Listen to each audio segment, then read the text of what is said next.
Good day, family and friends.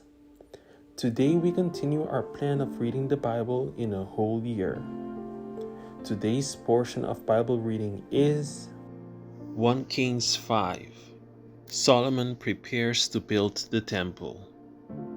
Now Hiram, king of Tyre, sent his servants to Solomon, because he heard that they had anointed him king in place of his father, for Hiram had always loved David.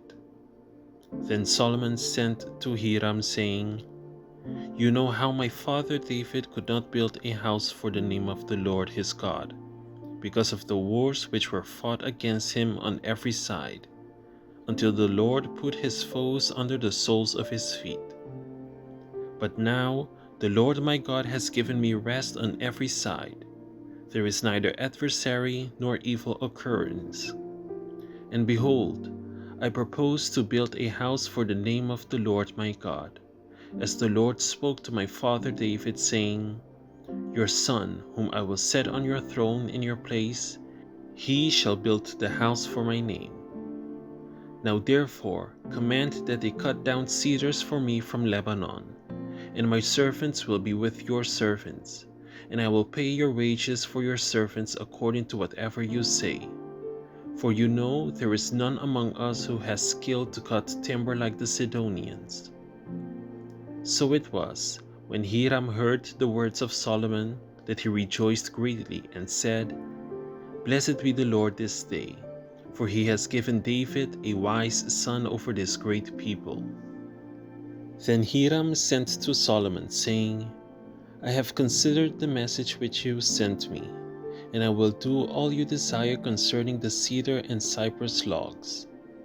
My servants shall bring them down from Lebanon to the sea. I will float them in rafts by the sea to the place you indicated to me, and will have them broken apart there. Then you can take them away, and you shall fulfill my desire by giving food for my household." Then Hiram gave Solomon cedar and cypress logs according to all his desire. And Solomon gave Hiram 20,000 cores of wheat as food for his household, and 20 cores of pressed oil. Thus Solomon gave to Hiram year by year. So the Lord gave Solomon wisdom as he had promised him, and there was peace between Hiram and Solomon, and the two of them made a treaty together. Then King Solomon raised up a labor force out of all Israel, and the labor force was 30,000 men, and he sent them to Lebanon, 10,000 a month in shifts. They were 1 month in Lebanon and 2 months at home. Adoniram was in charge of the labor force. Solomon had 70,000 who carried burdens, and 80,000 who quarried stones in the mountains, besides 3,300 from the chiefs of Solomon's deputies, who supervised the people who labored in the work. And the king commanded them to quarry large stones, costly stones, and hewn stones, to lay the foundation of the temple. So Solomon's builders, Hiram's builders, and the Jebelites quarried them, and they prepared timber and stones to build the temple. 1 Kings 6.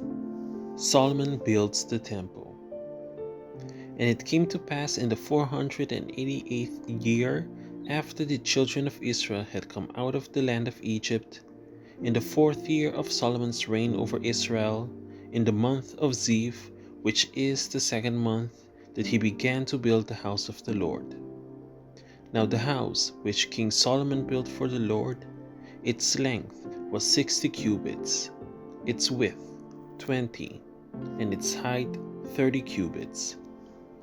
The vestibule in front of the sanctuary of the house was 20 cubits long across the width of the house, and the width of the vestibule extended 10 cubits from the front of the house.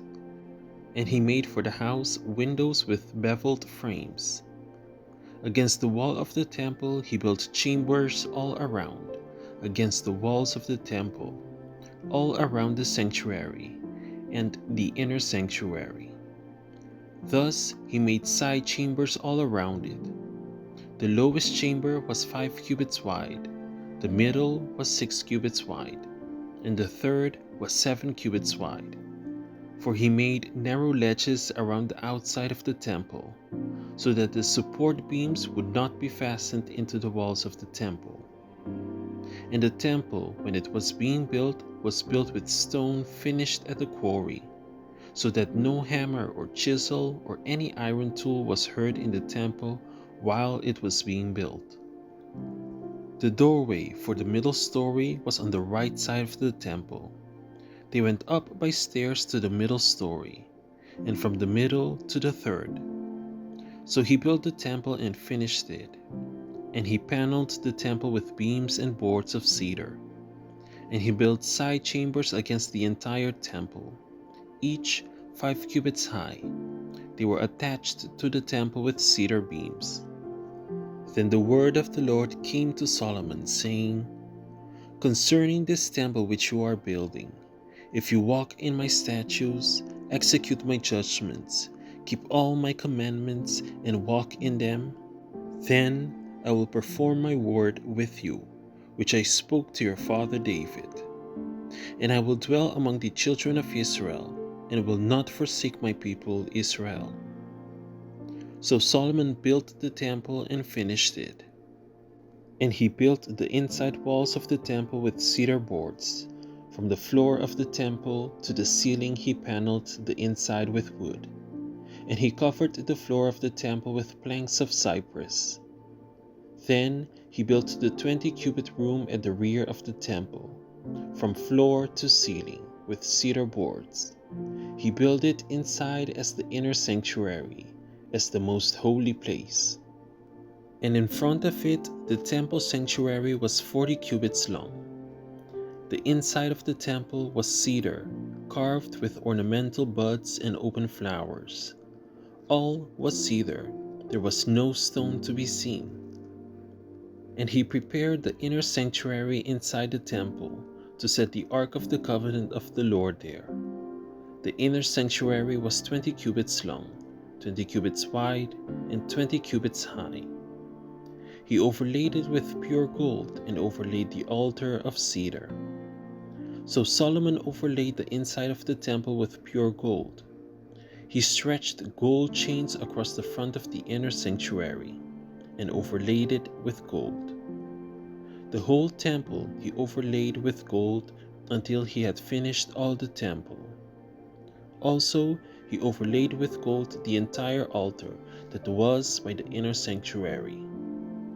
Inside the inner sanctuary, he made 2 cherubim of olive wood, each 10 cubits high.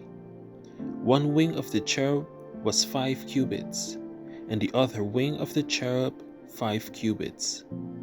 10 cubits from the tip of one wing to the tip of the other. And the other cherub was 10 cubits. Both cherubim were of the same size and shape. The height of one cherub was 10 cubits, and so was the other cherub. Then he set the cherubim inside the inner room, and they stretched out the wings of the cherubim, so that the wing of the one touched one wall, and the wing of the other cherub touched the other wall. And their wings touched each other in the middle of the room. Also he overlaid the cherubim with gold. Then he carved all the walls of the temple all around, both the inner and outer sanctuaries, with carved figures of cherubim, palm trees, and open flowers. And the floor of the temple he overlaid with gold, both the inner and outer sanctuaries. For the entrance of the inner sanctuary he made doors of olive wood. The lintel and doorposts were 1/5 of the wall. The 2 doors were of olive wood, and he carved on them figures of cherubim, palm trees, and open flowers, and overlaid them with gold. And he spread gold on the cherubim and on the palm trees. So for the door of the sanctuary he also made doorposts of olive wood, 1/4 of the wall. And the 2 doors were of cypress wood. 2 panels comprised one folding door, and 2 panels comprised the other folding door. Then he carved cherubim, palm trees, and open flowers on them, and overlaid them with gold applied evenly on the carved work. And he built the inner court with 3 rows of hewn stone and a row of cedar beams. In the 4th year, the foundation of the house of the Lord was laid, in the month of Ziv. And in the 11th year, in the month of Bul, which is the 8th month, the house was finished in all its details, and according to all its plans. So he was 7 years in building it. 1 Kings 7. Solomon's other buildings. But Solomon took 13 years to build his own house, so he finished all his house.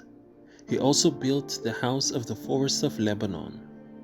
Its length was 100 cubits, its width 50 cubits, and its height 30 cubits, with 4 rows of cedar pillars, and cedar beams on the pillars. And it was paneled with cedar above the beams that were on 45 pillars, 15 to a row. There were windows with beveled frames in 3 rows, and window was opposite window in 3 tiers, and all the doorways and doorposts had rectangular frames, and window was opposite window in 3 tiers. He also made the hall of pillars. Its length was 50 cubits, and its width 30 cubits, and in front of them was a portico with pillars, and a canopy was in front of them. Then he made a hall for the throne, the hall of judgment, where he might judge, and it was paneled with cedar from floor to ceiling. And the house where he dwelt had another court inside the hall, of like workmanship. Solomon also made a house like this hall for Pharaoh's daughter, whom he had taken as wife. All these were of costly stones cut to size, trimmed with saws inside and out, from the foundation to the eaves, and also on the outside to the great court. The foundation was of costly stones, large stones, some 10 cubits and some 8 cubits, and above were costly stones hewn to size, and cedar wood. The great court was enclosed with 3 rows of hewn stones and a row of cedar beams. So were the inner court of the house of the Lord and the vestibule of the temple. Hiram the craftsman. Now King Solomon sent and brought Huram from Tyre. He was the son of a widow from the tribe of Naphtali, and his father was a man of Tyre, a bronze worker. He was filled with wisdom and understanding and skill in working with all kinds of bronze work. So he came to King Solomon and did all his work. The bronze pillars for the temple. And he cast 2 pillars of bronze, each one 18 cubits high, and a line of 12 cubits measured the circumference of each. Then he made 2 capitals of cast bronze, to set on the tops of the pillars. The height of one capital was 5 cubits, and the height of the other capital was 5 cubits. He made a lattice network with reeds of chain work from the capitals which were on top of the pillars, 7 chains for one capital and 7 for the other capital. So he made the pillars and 2 rows of pomegranates above the network all around to cover the capitals that were on top. And thus he did for the other capital. The capitals which were on top of the pillars in the hall were in the shape of lilies, 4 cubits. The capitals on the 2 pillars also had pomegranates above, by the convex surface which was next to the network. And there were 200 such pomegranates in rows on each of the capitals all around. Then he set up the pillars by the vestibule of the temple. He set up the pillar on the right and called its name Yashin. And he set up the pillar on the left and called its name Boaz. The tops of the pillars were in the shape of lilies, so the work of the pillars was finished. The sea and the oxen. And he made the sea of cast bronze, 10 cubits from one brim to the other. It was completely round. Its height was 5 cubits, and a line of 30 cubits measured its circumference. Below its brim were ornamental buds encircling it all around, 10 to a cubit, all the way around the sea. The ornamental buds were cast in 2 rows when it was cast. It stood on 12 oxen, 3 looking towards the north, 3 looking toward the west, 3 looking toward the south, and 3 looking toward the east. The sea was set up upon them, and all their back parts pointed inwards. It was a handbreadth thick, and its brim was shaped like the brim of a cup, like a lily blossom. It contained 2,000 baths. The carts and the lavers. He also made 10 carts of bronze. 4 cubits was the length of each cart, 4 cubits its width, and 3 cubits its height. And this was the design of the carts. They had panels, and the panels were between frames. On the panels that were between the frames were lions, oxen, and cherubim. And on the frames was a pedestal on top. Below the lions and oxen were wreaths of plated work. Every cart had 4 bronze wheels and axles of bronze, and its 4 feet had supports. Under the laver were supports of cast bronze beside each wreath. Its opening inside the crown at the top was 1 cubit in diameter, and the opening was round, shaped like a pedestal, 1.5 cubits in outside diameter. And also on the opening were engravings, but the panels were square, not round. Under the panels were the 4 wheels, and the axles of the wheels were joined to the cart. The height of a wheel was 1.5 cubits. The workmanship of the wheels was like the workmanship of a chariot wheel. Their axle pins, their rims, their spokes, and their hubs were all of cast bronze. And there were 4 supports at the 4 corners of each cart. Its supports were part of the cart itself. On the top of the cart, at the height of half a cubit, it was perfectly round. And on the top of the cart, its flanges and its panels were of the same casting. On the plates of its flanges and on its panels he engraved cherubim, lions, and palm trees, wherever there was a clear space on each, with wreaths all around. Thus he made the 10 carts. All of them were of the same mold, 1 measure and 1 shape. Then he made 10 lavers of bronze. Each laver contained 40 baths, and each laver was 4 cubits. On each of the 10 carts was a laver, and he put 5 carts on the right side of the house, and 5 on the left side of the house. He set the sea on the right side of the house toward the southeast. Furnishings of the temple. Huram made the lavers and the shovels and the bowls. So Huram finished doing all the work that he was to do for King Solomon for the house of the Lord. The 2 pillars, the 2 bowl-shaped capitals that were on the top of the 2 pillars, the 2 networks covering the 2 bowl-shaped capitals which were on top of the pillars, 400 pomegranates for the 2 networks, the 10 carts and 10 lavers on the carts, 1 sea and 12 oxen under the sea, the pots, the shovels, and the bowls. All these articles which Huram made for King Solomon for the house of the Lord were of burnished bronze. In the plain of Jordan, the king had them cast in clay molds, between Succoth and Zaretan. And Solomon did not weigh all the articles, because there were so many. The weight of the bronze was not determined. Thus Solomon had all the furnishings made for the house of the Lord: the altar of gold, and the table of gold on which was the showbread, the lampstands of pure gold, 5 on the right side and 5 on the left in front of the inner sanctuary, with the flowers and the lamps and the wick trimmers of gold, the basins, the trimmers, the bowls, the ladles, and the censers of pure gold, and the hinges of gold, both for the doors of the inner room and for the doors of the main hall of the temple. So all the work that King Solomon had done for the house of the Lord was finished.